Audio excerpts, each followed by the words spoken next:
नमस्कार, मैं हूँ सुरेश बेलवाल और आप देख रहे हैं खोजी पंडित। मैं आप सब लोगों के बीच में आज अपना पहला एपिसोड लेकर आ रहा हूँ। कुछ साल पहले हमने खोजी पंडित जैसे एक चैनल की परिकल्पना की थी और हम किसी कारणवश इसको शुरू नहीं कर पाए थे। आज ईश्वर की अनुकंपा से और सबके प्रोत्साहन से मैं आपके बीच में पहला एपिसोड लेकर आ रहा हूँ। और इसको जो नाम खोजी पंडित दिया गया है, इसको किसी भी जाति के एंगल से ना देखा जाए। बस एक आकर्षक नाम चाहिए था, जो हमने कुछ साल पहले ढूँढा था और वो आज तक बरकरार है। कोशिश यही रहेगी कि हम आपके बीच में जो भी खबरें लेकर आए हैं, आपके बीच में जो भी टॉपिक हम आपके साथ वार्तालाप करें या कोई भी डिस्कशन करें, वो निष्पक्ष रहे, किसी की भावनाएँ आहत ना हों। और अगर किसी की कोई भी ऐसा जनोपयोगी कार्य है जो हमारे किसी व्यक्ति ने किया है, हमारे क्षेत्र के लोगों ने किया है या उत्तराखंड की कोई शख्सियत है जिन्होंने अपने क्षेत्र में बहुत अच्छे कार्य किए हैं, कोशिश रहेगी कि उनके इंटरव्यू भी इस पर लिए जाएँ, उनकी बात आप तक पहुँचाई जाए। विभिन्न क्षेत्रों में, चाहे वो मनोरंजन का क्षेत्र हो, गायकी का क्षेत्र हो या कोई सामाजिक कार्य हो या कोई हरित क्रांति से संबंधित हो या दुग्ध क्रांति हो या किसी भी प्रकार की उन्होंने सामाजिक कार्य किए हों, ऐसे ही उत्तराखंड से संबंधित हम अपनी शख्सियत को आपसे रूबरू करवाएंगे।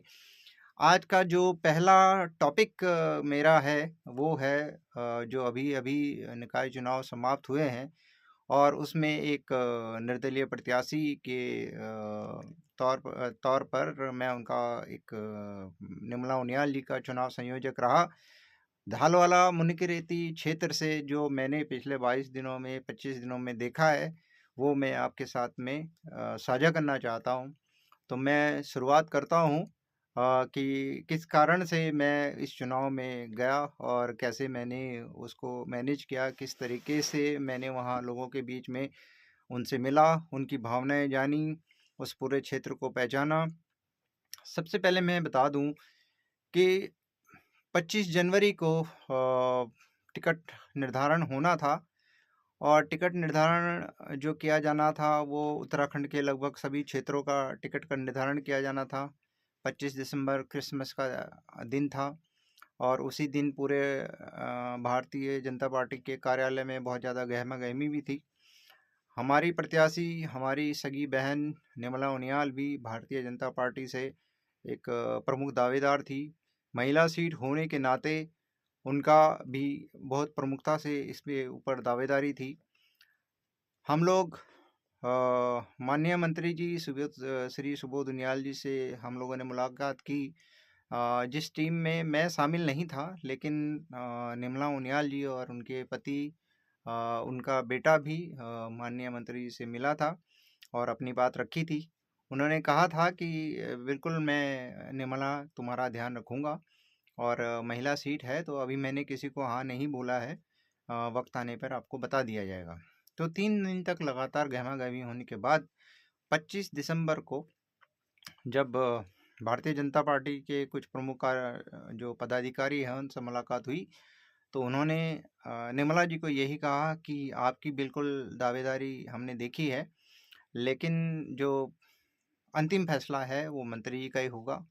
और 25 दिसंबर को ही रात्रि में यह पता चल गया था कि जो टिकट की दावेदारी है वो भारतीय जनता पार्टी की एक दूसरी जो महिला हैं बीना जोशी जी, उनको दे दिया गया है। तो बहन निर्मला को काफ़ी निराशा इस बात से हुई। निराशा होने के पश्चात, एक दिन सोचने के पश्चात उन्होंने कुछ लोगों से विचार विमर्श किया और विचार विमर्श करने के पश्चात यही निर्णय रहा कि जो है वो निर्दलीय चुनाव लड़ेंगी। निर्दलीय चुनाव लड़ने का जो उनका फैसला था, वो काफ़ी हद तक वो उसके पीछे थी कि मुझे लड़ना है, मैंने 30 साल अपनी इस पार्टी को दिए हैं।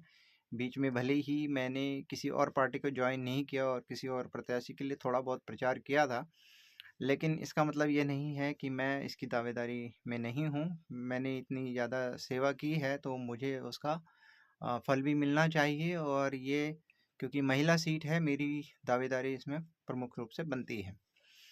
उसके बाद नामांकन का प्रोसेस शुरू हुआ। उन्होंने नामांकन पत्र अपना दाखिल किया। कुछ ऐसा रहा कि मेरा खुद का स्वास्थ्य खराब हो गया और मुझे ऑपरेशन करवाना पड़ा 26 दिसंबर को। 26 से 31 दिसंबर तक मैं किसी कारणवश बहन निर्मला जी के साथ में उपलब्ध नहीं हो पाया। 1 जनवरी को जब मैं बहन निर्मला जी के साथ में उनके घर पर ढालवाला मुनि की रेती में पहुंचा, तो 1 तारीख को रात्रि में उनसे संपर्क करने के लिए भारतीय जनता पार्टी की अधिकृत प्रत्याशी श्रीमती बीना जोशी उनके घर पर पहुंची। और उस दिन, उस रात्रि को बहन निर्मला घर पर नहीं थी। उनकी मुलाकात मुझसे और निर्मला जी के पति से हुई। उन्होंने अपनी बात रखी। उन्होंने कहा कि निर्मला जी को चुनाव नहीं लड़ना चाहिए और इससे हमारे वोट कटेंगे, दोनों को निराशा होगी। और काफ़ी उन्होंने दबाव डालने की कोशिश करी, काफ़ी उन्होंने इमोशनल रहने की भी कोशिश की। उन्होंने कोशिश की कि किसी तरीके से हम बहन निर्मला को समझाएं और उनको चुनाव में ना उठाएं। हमने उनको बिल्कुल स्पष्ट रूप से कह दिया था कि ये निर्णय निर्मला जी का निर्णय है और हम उस निर्णय के साथ होंगे। जो भी वो निर्णय लेंगी, चाहे वो चुनाव, उन्होंने क्योंकि नामांकन पहले से ही कर दिया है। अगले दिन 2 जनवरी को नाम वापसी की आखिरी तारीख है और हम उन्हें कुछ नहीं कहेंगे। वो हम उन्हें ये दे देंगे कि आप आई थी, आपने अपनी बात रखी है और उसके बाद ही हम आगे कोई निर्णय लेंगे। लेकिन हम यह स्पष्ट करना चाहते हैं कि निर्मला जी बिल्कुल चुनाव लड़ रही हैं और बिल्कुल वो अपनी मेहनत से, पूरी तरीके से, पूरी शिद्दत से, पूरी ईमानदारी से चुनाव लड़ेंगी। उसी रात्रि में हाँ, श्रीमती बीना जोशी की बहन निर्मला जी से फ़ोन पर एक बहुत लंबी चौड़ी बातचीत हुई और उन्होंने सभी तरीके से सभी अपना जो वो कुछ कह सकती थी, उन्होंने काफ़ी कुछ कहा भी। और इस बात को प्रमाणित करने के लिए हमारे पास उसके ऑडियो हैं, लेकिन हम लोग वो ऑडियो लीक नहीं करेंगे। ना हमने चुनाव के दौरान वो जो ऑडियो है वो लीक किया। हम आगे भी ऐसा कभी नहीं करेंगे। और हम बस इसका सार यही बताना चाहते हैं कि बीना जोशी जी ने उनसे बहुत रिक्वेस्ट की कि आप चुनाव ना लड़ें, इससे हमें बहुत नुकसान होगा। भारतीय जनता पार्टी को से ज़्यादा उनकी ये कोशिश थी कि बीना जोशी को बहुत नुकसान होगा। तो हमने उनसे यही कहा कि भारतीय जनता पार्टी की जो प्रमुख नेत्री हैं